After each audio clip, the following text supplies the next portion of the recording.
Good morning students. Good morning sir. आज हम लोग सीखेंगे कैन का यूज करके पर्पस एक्सप्रेस करना। ठीक है, तो हमारा जो सिक्स्थ यूज है वो क्या है? To express purpose. पर्पस का मतलब क्या होता है? उद्देश्य। मतलब जब कोई हम कोई कार्य करते हैं तो उस कार्य को करने का कोई ना कोई उद्देश्य रहता है, कोई ना कोई मकसद रहता है, उसी को हम क्या बोलते हैं? पर्पस। यानी कि मान लीजिए अगर आप यहाँ पे आते हैं तो उसका भी कोई उद्देश्य है। आप यहाँ पे इसलिए आते हैं ताकि आप क्या कर सके? अंग्रेजी सीख सकें। अब जब हमको भूख लगती है तो हम खाना खाते हैं ताकि हमारा पेट भर सके, वो भी एक क्या है? पर्पस है। तो यहाँ पे हम कुछ एग्जांपल्स लिखे हैं ताकि आपको समझ में आ सके। देखिए, मैं इस किताब, मान लीजिए कोई किताब है, वो सेंटेंस हम लिखे हैं, मैं इस किताब को पढ़ता हूं ताकि मैं अंग्रेजी सीख जाऊं या अंग्रेजी सीख सकूं।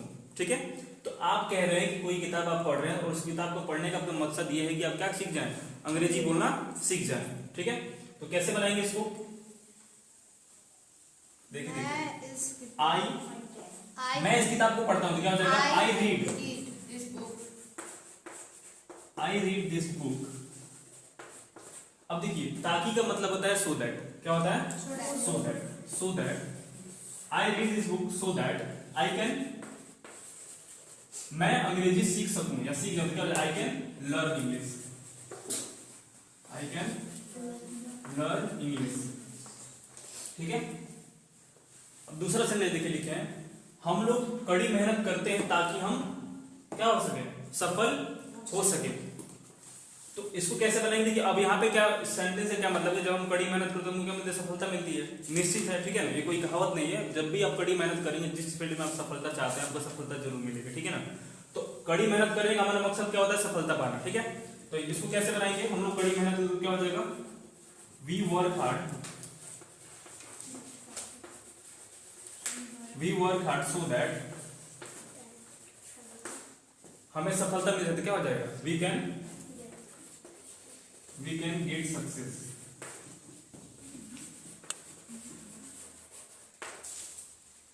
ठीक है, अब तीसरा सेंटेंस देखिए हमारा क्या है?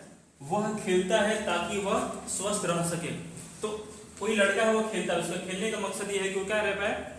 स्वस्थ रह सके। ठीक है ना, तो क्या हो जाएगा? ही प्लीज होगा, सिंगुलर है ना। ही प्लीज सो दैट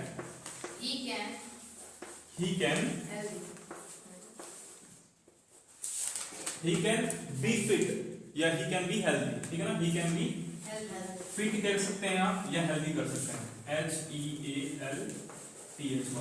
ठीक है, तो अब बोल सकते हैं कि अगर आप अपने ऊपर बोलना चाहते हो, आप अपने ऊपर भी बोल सकते हैं कि मैं इसलिए खेलता हूं ताकि मैं क्या कर सकूं? स्वस्थ रह सकूं। तो आप बोलेंगे I play so that I can be fit या आई कैन बी हेल्दी। ठीक है ना, अब देखिए अगला हमारा जो सेंटेंस हुआ है, तुम अभ्यास करते हो ताकि तुम अच्छा कर सको।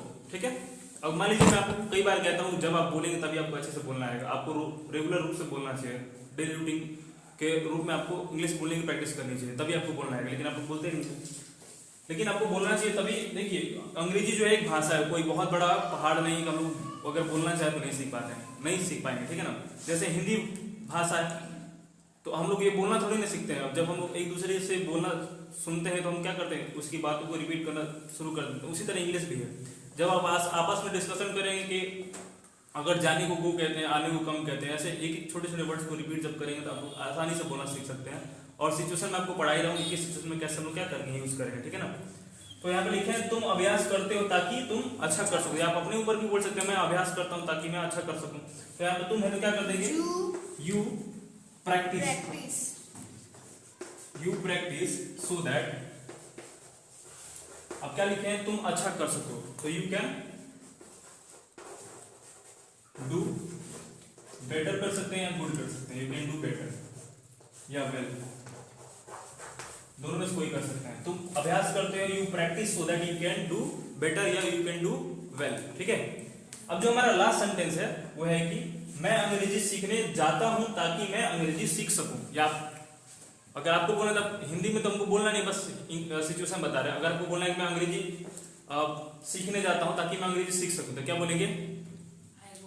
आई go to learn English so that I can, क्या हो जाएगा? I can learn how to speak English. ठीक है ना, तो अब मैं अंग्रेजी सीखने जाता हूं तो क्या हो जाएगा? आई गो टू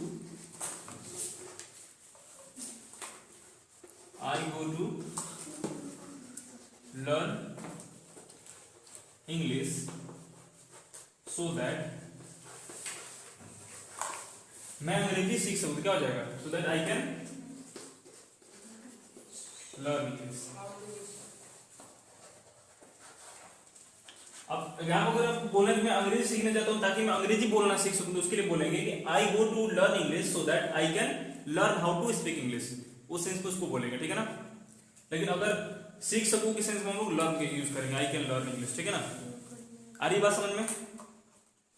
तो इन पांचों सेंटेंस को अगर आप ध्यान से देखें तो इन पांचों सेंटेंस का मकसद यही है, कुछ ना कुछ होना, कुछ ना कुछ इसका पर्पस है। पहले सेंटेंस में पर्पस क्या है कि मैं इस किताब को पढ़ता हूँ ताकि अंग्रेजी सीख सकूं। दूसरे में है कि हम लोग कड़ी मेहनत करते हैं ताकि हमें सफलता मिल सके, इसमें भी मकसद है। तीसरे में हमारा है कि वह खेलता है ताकि वो क्या कर सके, स्वस्थ रह सके। और चौथे में हमारा है कि वह अभ्यास करता है ताकि वो क्या कर सके, अच्छा कर सके। और पांचवा हमारा क्या है, तुम वहां पर जाते हो ताकि तुम क्या कर सको, अंग्रेजी सीख सको। अब मान लीजिए आपका तबीयत खराब है, आप स्वस्थ नहीं है, तो अब कहना है कि मैं डॉक्टर के पास इसलिए जाता हूं ताकि मैं क्या हो सकूं, फिर से स्वस्थ हो सकूं, ताकि वो मुझे कुछ सुझाव दे, राय दे कि मुझे क्या करना है, उससे मैं क्या कर सकूं, फॉलो करके मैं अच्छा फिर से ठीक ठाक हो सकूं। तो वो भी क्या है, मकसद है आपका, है कि नहीं। अब मान लीजिए आप किसी पर्टिकुलर सब्जेक्ट के लिए कहीं ट्यूशन जा रहे हैं, तो आपका मकसद क्या है, उस सब्जेक्ट में आपको क्या करना, अच्छा करना, बात है कि नहीं। अब मान लीजिए आपको कहना है कि मैं मैथ का ट्यूशन इसलिए जाता हूं ताकि मैं क्या कर सकूं, मैथ में अच्छा कर सकूं। अब क्या बोलेंगे, I go for math tuition classes so that I can do better in maths. आ रही बात समझ में, किसी कोई डाउट? No sir. ओके, तो नोट करिए।